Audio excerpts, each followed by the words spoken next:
Hello friends, नमस्कार। Pawan Gupta online reasoning classes में आपका स्वागत है। आज हम रीजनिंग में सबसे महत्वपूर्ण टॉपिक, अधिकांशतः विद्यार्थी उस टॉपिक में थोड़ा परेशानी महसूस करते हैं और रेलवे की एग्ज़ाम हो, एसएससी की एग्ज़ाम हो, बीएड की एग्ज़ाम हो, एसटीसी की एग्ज़ाम हो, राजस्थान पुलिस हो, दिल्ली पुलिस हो, कोई सी भी एग्ज़ाम हो, प्रत्येक एग्ज़ाम में कैलेंडर से संबंधित प्रश्न कभी न कभी पूछा जाता है। तो अपन कैलेंडर के बारे में बात करेंगे और कैलेंडर के आज अपन फर्स्ट क्लास ले रहे हैं और फर्स्ट क्लास में अपन कैलेंडर इंट्रोडक्शन के बारे में बात करेंगे, किस प्रकार से जो महत्वपूर्ण चीजें हैं वो अपन को ध्यान रखनी है। सबसे पहले अपन बात करेंगे कैलेंडर में कि कैलेंडर में तीन चीजें होती है। दिन, जिसको अपन डे कहते हैं,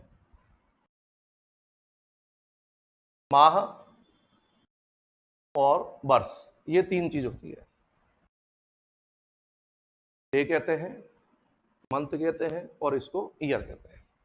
अपन जानते हैं कि भाई डे, दिन मिलाकर के क्या बनते हैं, महीने बनते हैं, महीनों को मिलाकर क्या बनते हैं, वर्ष बनते हैं और तीनों को मिला देते हैं तो किसका निर्माण होता है, कैलेंडर का। अपन कैलेंडर की बात करते हैं। कैलेंडर में सबसे महत्वपूर्ण स्थिति है कि भाई कैलेंडर में अपन देखेंगे, सबसे फर्स्ट कॉन्सेप्ट में देखेंगे अपन तो वो है वर्ष। और वर्ष कितने प्रकार के होते हैं तो अपन को ध्यान रखना है। वर्ष दो प्रकार के होते हैं। पहला होता है साधारण वर्ष, साधारण वर्ष। पहला होता है साधारण वर्ष और दूसरा होता है लीप वर्ष।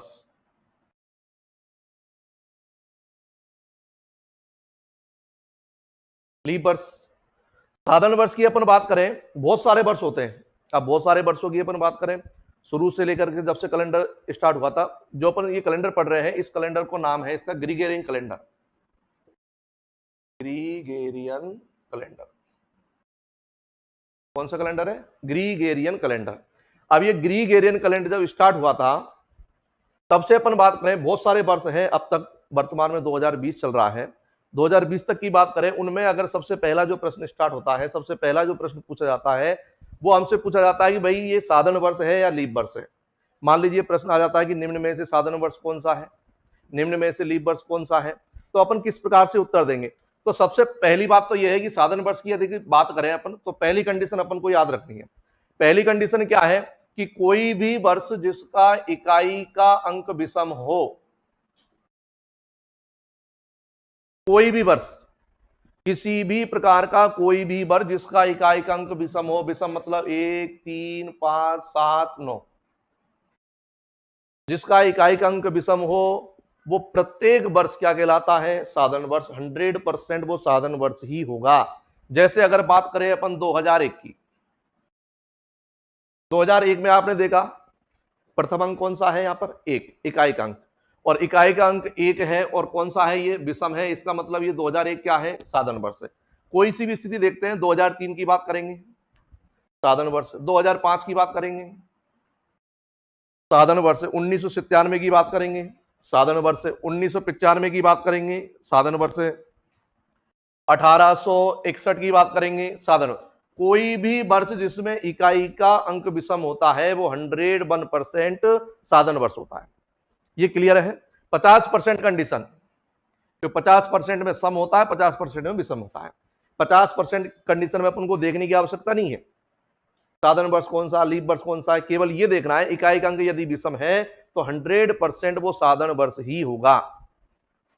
इसके बाद में यदि अपन इसकी जो सही परिभाषा देखें, जिससे साधारण वर्ष बिल्कुल अलग हो जाए और लीप वर्ष बिल्कुल अलग हो जाए, अगर ये परिभाषा देखें अपन, तो इसमें अपन को ध्यान रखना है कोई भी वर्ष, साधारण वर्ष की यदि बात करें अपन, साधारण वर्ष की परिभाषा है वे वर्ष जिनमें 4 का भाग, वे वर्ष जिनमें 4 का भाग पूरा पूरा नहीं जाता है। कोई भी वर्ष जिसमें 4 का भाग पूरा पूरा नहीं जाता है उसे अपन क्या कहेंगे, साधारण वर्ष। किसका भाग देना है, 4 का। कोई भी वर्ष है उसमें अपन 4 का भाग देंगे। 2001 में 4 का दिया, 2005 में 4 का दिया, 1997 में 4 का दिया। कोई भी वर्ष है 4 का भाग देंगे और 4 का भाग यदि पूरा पूरा नहीं जाता है तो साधारण वर्ष कहेंगे। पूरा पूरा चला जाता है, निश्चित जानते हैं कौन सा वर्ष है, लीप वर्ष है। लेकिन अपन को एक विशेष बात अपन को यहां पर यह ध्यान रखनी है कि अगर मान लीजिए प्रश्न में शताब्दी आती है, जैसे 1900 का है, 2000 है, 1600 है, 1800 है, 1700 है, अगर शताब्दी आती है तो फिर अपन को 4 का भाग नहीं देना है दोस्तों, भाग देना है 400 का,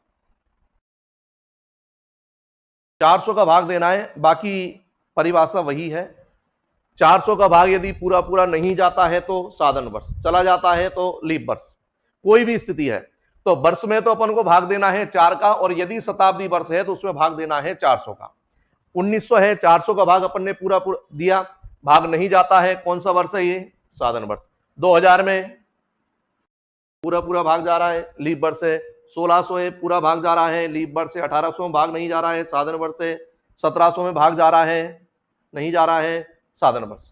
तो कोई भी वर्ष, दो कंडीशन है, अगर वर्ष है तो भाग देना है 4 का, और शताब्दी वर्ष है तो भाग देना है 400 का।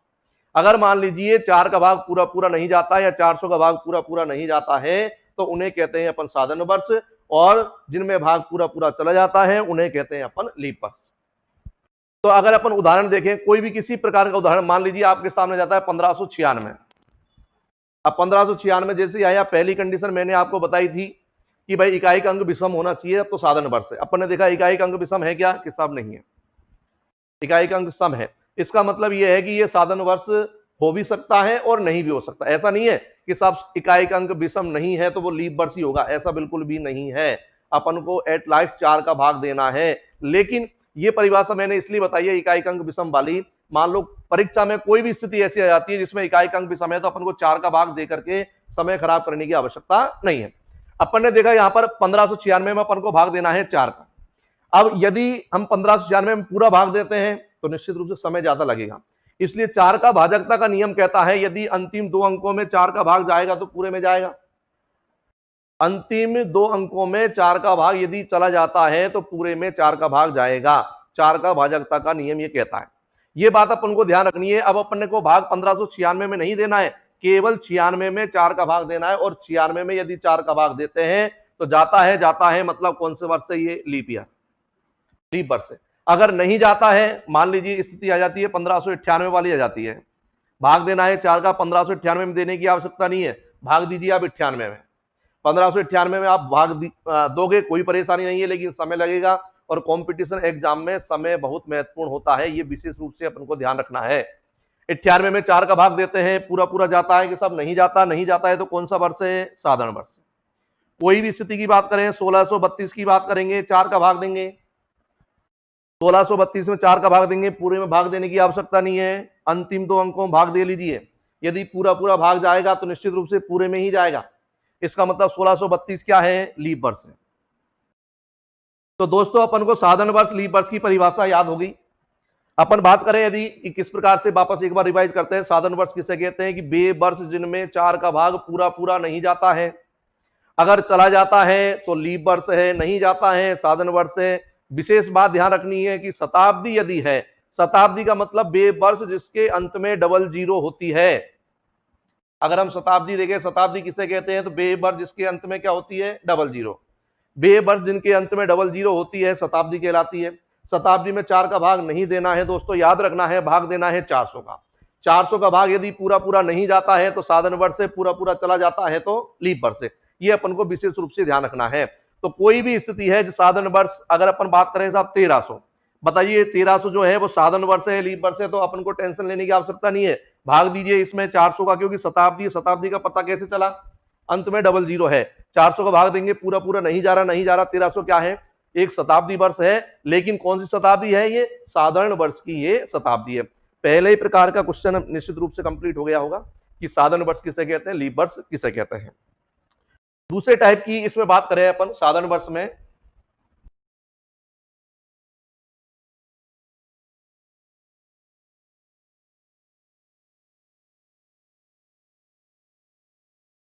दूसरे टाइप की यदि अपन साधारण वर्ष में बात करें, पहली तो परिभाषा हो गई, और दूसरे में यदि अपन बात करें तो अपन को यह ध्यान रखना है साधारण वर्ष में होता क्या है। भाई कोई भी वर्ष है, बहुत प्रकार के वर्ष होते हैं, अब उनमें साधारण वर्ष भी है, लीप वर्ष भी है, लेकिन साधारण वर्ष में होता क्या है, लीप वर्ष में क्या होता है। अपन को ध्यान रखना है साधारण वर्ष में दिनों की संख्या होती है 365 डेज, साधारण वर्ष में दिनों की संख्या है 365। 365 को अपन कह सकते हैं 52 सप्ताह, एक दिन। 52 सप्ताह और एक दिन। 52 सप्ताह कैसे आया? 365 में अपन को भाग देना है किसका? 7 का। 7 का भाग क्यों देते हैं? क्योंकि 7 दिनों के समूह को क्या कहते हैं? सप्ताह कहते हैं। 7 दिनों को मिलाकर के सप्ताह कहते हैं। सप्ताह का प्रथम दिन सोमवार होता है, अंतिम दिन होता है रविवार। ये अपन को देखना है। अगर इसमें अपन 7 का भाग देंगे तो सप्ताह बनेंगे, और सप्ताह कितने बने? 52। अब 52 सप्ताह हो गए, आपके पास जो शेष बचा वो क्या बचा है? एक दिन। अब ये जो एक दिन शेष बचा है इसको कहते हैं विषम दिन। जो ये एक दिन शेष बचा है इसको कहते हैं अपन विषम दिन कहते हैं। ये एक दिन जो शेष बचा है इसको अपन कहते हैं विषम दिन।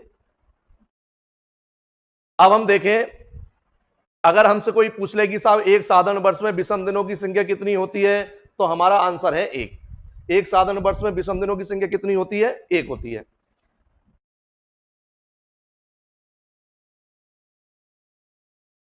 एक साधारण वर्ष में विषम दिनों की संख्या होती है एक। 52 सप्ताह और एक दिन हो गया। सेकंड की यदि बात करें, साधारण वर्ष की बात करें, तो इसमें जो फरवरी होती है वो 28 दिन की होती है। फरवरी में जो दिन होते हैं वो कितने दिन होते हैं? 28 दिन होते हैं। साधारण वर्ष में 365 दिन होते हैं। 365 को 52 सप्ताह एक दिन कहते हैं। फरवरी जो होती है वो 28 दिन की होती है। ये अपन को विशेष रूप से ध्यान रखना है। इसके अलावा अगर अपन साधारण वर्ष की एक कंडीशन और देखें, मैंने आपको बताया साधारण वर्ष में विषम दिनों की संख्या एक होती है। विषम दिन किस प्रकार से निकालते हैं अपन जानते हैं।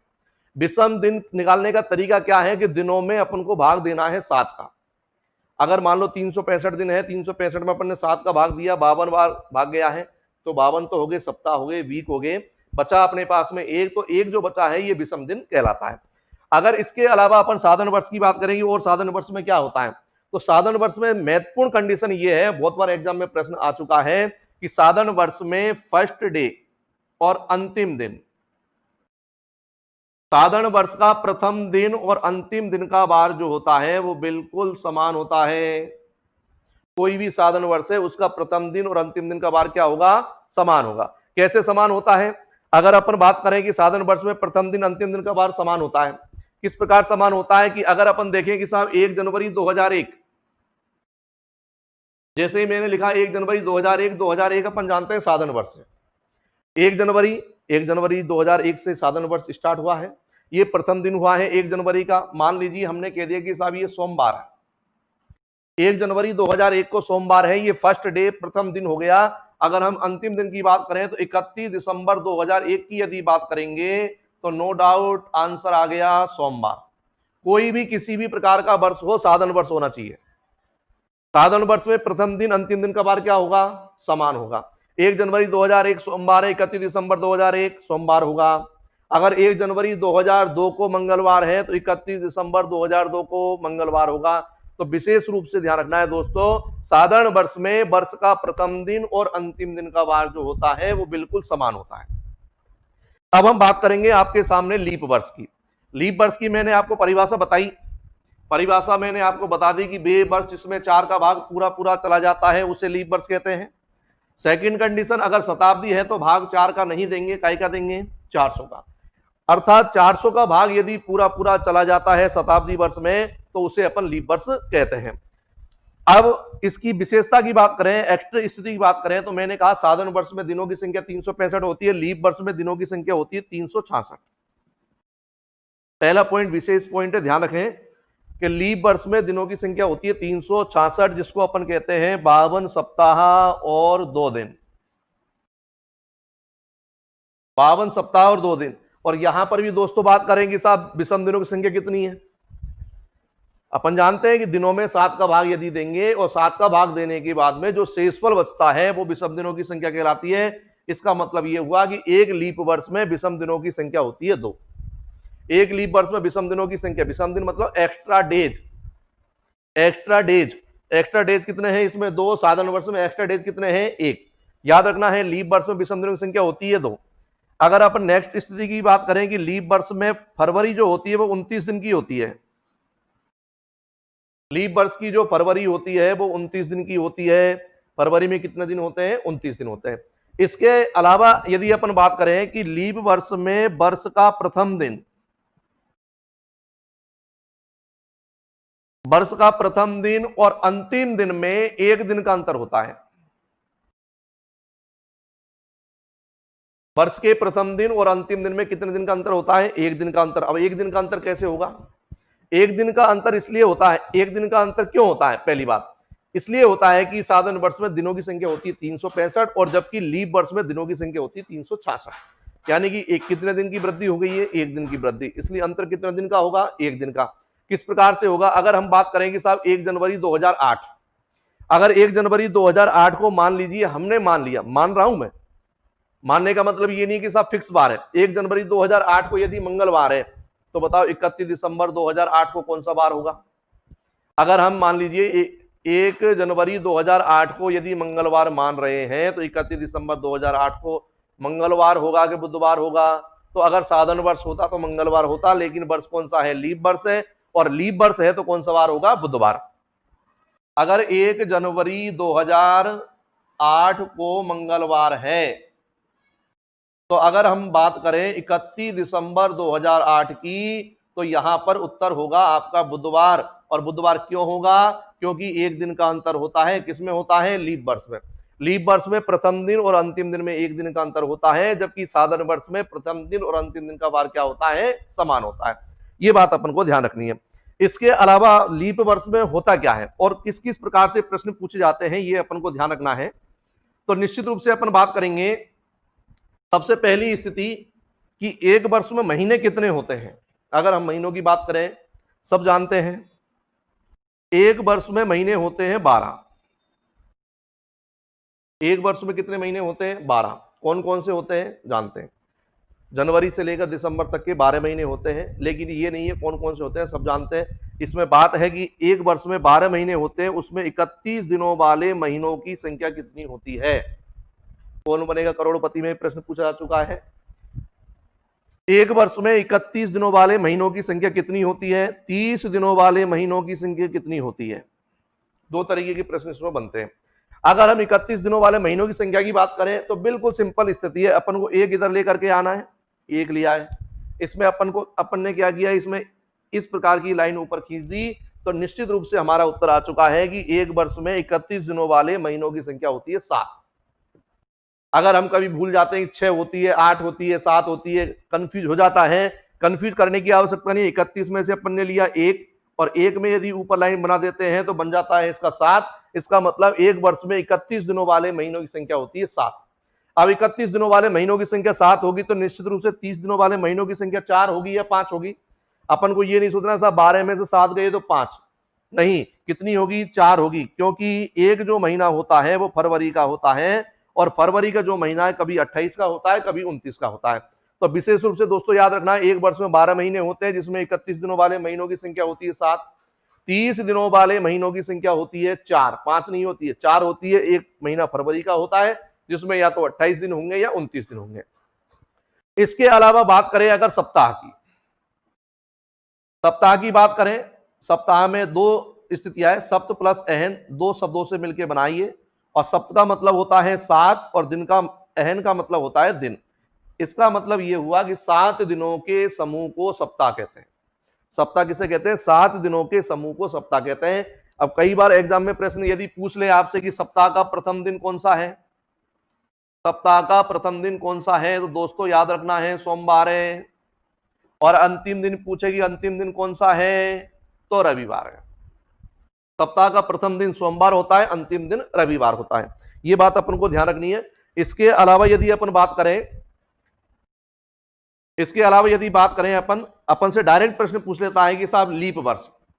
हम सब जानते हैं लीप वर्ष की जो आवृत्ति होती है वो 4 वर्ष में एक बार लीप वर्ष आता है। 4 वर्ष में एक लीप वर्ष किस प्रकार से आता है? आप जानते हो कि 1960 में लीप वर्ष है, इसके बाद में लीप वर्ष आता है 1964 में, इसके बाद में लीप वर्ष आता है 1968 में आएगा।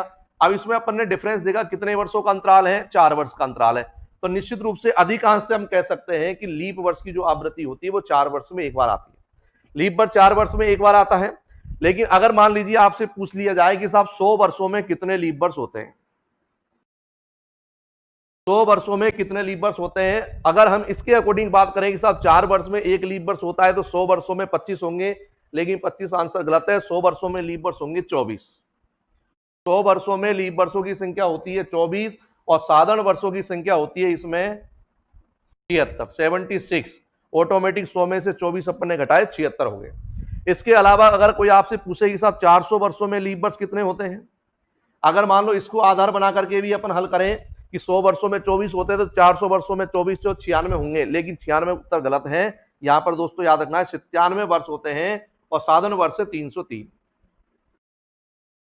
अब यहां पर प्रॉब्लम कि साहब 100 वर्षों में 24, 400 में 96 होने चाहिए, 97 कैसे हो गए? ये एक वर्ष का चक्कर क्या है, 100 में 25 होने चाहिए, 25 क्यों नहीं हुए, 24 क्यों हो गए? तो अपन जानते हैं दोस्तों कि ये 100वां जो वर्ष है, 100वां वर्ष शताब्दी का है और शताब्दी लीप वर्ष कब होती है? जब 400 का भाग पूरा पूरा चला जाता है। 100 में 400 का भाग पूरा पूरा नहीं जा रहा है, निश्चित रूप से अपन कह सकते हैं ये साधारण वर्ष की शताब्दी है। मतलब यदि अपन कैलकुलेशन करें 1 से लेकर 100 तक के वर्षों की कैलकुलेशन करेंगे तो इसमें पहला जो लीप वर्ष आएगा वो आएगा चौथा, इसके बाद में 8वां आएगा, इसके बाद में 12वां आएगा, 16वां आएगा और अंतिम जो लीप वर्ष बनेगा इसमें बनेगा 96 का लीप वर्ष बनेगा और 100वां जो वर्ष है वो साधारण वर्ष के अंतर्गत चला जाएगा, इसलिए यहां पर एक की कमी हो जाती है। इसके अलावा अगर बात करें 101 से लेकर 200 तक की बात करेंगे तो यहां पर पहला लीप वर्ष हो गया 104 का, अंतिम लीप वर्ष हो गया यहां पर 196 का, तो यहां पर भी एक की कमी होनी है क्योंकि 200वां जो लीप वर्ष है, 200वां जो वर्ष है वो साधारण वर्ष है, लीप वर्ष नहीं है। इसके अलावा अगर बात करेंगे अपन 201 से 300 तक की बात करेंगे तो यहां पर भी 24 है। 201 से 300 तक में 24 किस प्रकार से है? पहला लीप वर्ष हो गया 204 का, अंतिम लीप वर्ष हो गया 296 का। लेकिन दोस्तों यदि बात करेंगे अपन 301 से लेकर 400 तक की तो इसमें अपन निश्चित रूप से देख सकते हैं कि यहां पर 24 नहीं होते, यहां पर होते हैं 25 लीप वर्ष होते हैं। ये बात अपन को ध्यान रखनी है और इसलिए अपन कह सकते हैं कि 24 3 बार 24 72 और 25 टोटल हो गए यहां पर 97। तो 100 वर्षों में लीप वर्षों की संख्या होती है अपन जानते हैं 24 होती है, लेकिन 400 वर्षों में लीप वर्षों की जो संख्या होगी वो होगी 97, 97 वर्ष होते हैं। और यदि अपन 100 वर्षों में से 24 घटाएंगे इधर 76 साधारण वर्ष हो जाएंगे, इधर अपन 400 में से अगर अपन 97 लीप वर्ष घटाएंगे तो 303 साधारण वर्ष आपके सामने प्रस्तुत हो जाएगा। इसके अलावा यदि अपन बात करें, ये क्लियर है 100 वर्षों में 24 लीप वर्ष होते हैं, 76 साधारण वर्ष होते हैं, 400 वर्षों में 97 लीप वर्ष होते हैं और 303 साधारण वर्ष होते हैं। हाँ, नेक्स्ट स्थिति में अपन देखते हैं, एक विशेष प्रश्न आपसे पूछ लेता है, शताब्दी का प्रथम दिन। शताब्दी के प्रथम दिन कौन कौन से हो सकते हैं ये अपन को ध्यान रखना है। तो अगर अपन शताब्दी के प्रथम दिन में देखेंगे तो सोमवार, शनिवार, गुरुवार एवं मंगलवार। अगर हमसे प्रश्न पूछ लिया जाता है शताब्दी निम्न में से शताब्दी का प्रथम दिन कौन सा है, अगर इन चारों में से कोई बार मिल जाता है तो वो आंसर अपन को टिक करना है, सोमवार, शनिवार, गुरुवार, मंगलवार। तो शताब्दी का प्रथम दिन होता है सोमवार, होता है शनिवार, होता है गुरुवार, होता है मंगलवार होता है। अब अपन वैसे भूल जाते हैं तो इसके लिए अपन को एक ट्रिक याद रखनी है, बहुत ही सिंपल ट्रिक है, सोस गुम।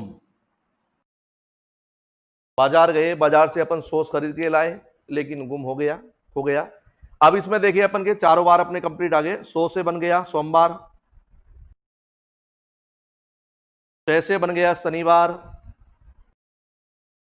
गु से बन गया आपका गुरुवार और मैं से बन गया आपका मंगलवार।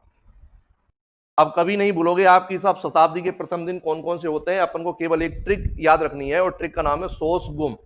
बाजार से सोस खरीद के लाए लेकिन गुम हो गया, तो सो से शनिवार, सो से सोमवार, से शनिवार, गुरुवार और मंगलवार। इसके अलावा आपसे पूछता है शताब्दी का अंतिम दिन कौन सा है। अगर हम शताब्दी के अंतिम दिन की बात करें तो अंतिम दिन होता है सोमवार, बुधवार, शुक्रवार और रविवार। शताब्दी का अंतिम दिन होता है सोमवार, होता है बुधवार, होता है शुक्रवार, होता है रविवार होता है। इसकी ट्रिक की बात करें तो इसकी ट्रिक है 1350। निश्चित है अपन बाजार जाएंगे, बाजार पैसे लेकर के जाएंगे, कितने रुपए लेकर गए 1350 रुपए लेकर के गए, क्या खरीद के लाए सॉस, लेकिन सॉस क्या हो गया, गुम हो गया। इस प्रकार से अपन याद कर सकते हैं। अब ये 1350 में किस प्रकार से डिफाइन करें, पहला अपन जानते हैं सप्ताह का प्रथम दिन कौन सा होता है, सोमवार होता है, तो एक का मतलब सोमवार हो गया। तीसरा दिन कौन सा है, बुधवार है। तो इधर हो गया ये सोमवार, ये बुधवार हो गया, 5वां दिन का मतलब हो गया शुक्रवार, और 0 का मतलब हो गया ये रविवार। अंतिम दिन इसको कहते हैं अपन रविवार। तो अगर मान लीजिए अपन से प्रश्न पूछ लेता है कि साहब साधन वर्ष जो है शताब्दी का प्रथम दिन जो है वो कौन कौन से होते हैं, तो अपन को याद रखना है सोमवार है, शनिवार है, गुरुवार है, मंगलवार है। शताब्दी के अंतिम दिन कौन कौन से होते हैं, याद रखना है सोमवार, बुधवार, शुक्रवार, रविवार। बार याद नहीं करें, इसकी अपेक्षा ट्रिक याद करें। शताब्दी का प्रथम दिन है सोसगुम, याद रखें। शताब्दी के अंतिम दिन की ट्रिक याद रखनी है 1350 अपन को याद रखनी है। ये अपन को विशेष रूप से ध्यान रखना है।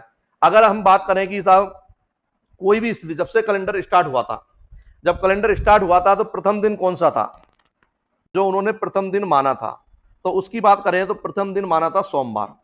यानी कि अगर अपन बात करें कि साहब 1 जनवरी 1 पहले वर्ष की यदि बात करें, 1 जनवरी 1 ईस्वी की यदि बात करें तो कौन से बार से स्टार्ट होता है, ये सोमवार से स्टार्ट होता है। ये बात अपन को ध्यान रखनी है, 1 जनवरी 1।